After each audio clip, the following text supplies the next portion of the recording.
হযরতে আদম আলাইহিস সালাম থেকে শুরু করে আল্লাহর নবী পর্যন্ত সোয়া লাখ আম্বিয়া আলাইহিস সালাম প্রত্যেকেই জীবনে যিনি যত কালেমা পড়েছেন, প্রত্যেকেই যিনি জীবনে যত তাসবিহ পড়েছেন, এই তাসবিহটা তন্মধ্যে সর্বশ্রেষ্ঠ, শ্রেষ্ঠ মানুষের শ্রেষ্ঠ দিনের শ্রেষ্ঠ সময়ের শ্রেষ্ঠ তাসবিহ এই কালেমাটা কোন মুসলমান যদি 5 ওয়াক্ত নামাজের পরে 10 বার করে পড়ে, রাসূল বলেন আল্লাহ তাআলা তাকে 4টা গোলাম আজাদের নেকি দান করবে।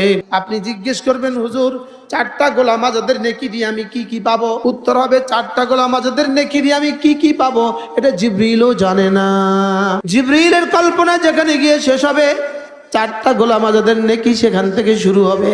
আর 4টা গোলাম আজাদের নেকি দিয়ে হইতে পারে 10 কোটি বছরের জান্নাত সাজবে। যদি 10 বার পড়লে 10টা টাকা দিত বন্ধু, তুমি আর আমি আমরা কেউ ছাড়তাম না। লা ইলাহা ইল্লাল্লাহ ওয়াহদাহু লা শারীকা লাহ লাহুল মুলকু ওয়া লাহুল হামদু ওয়া হুয়া আলা কুল্লি শাইইন কাদির।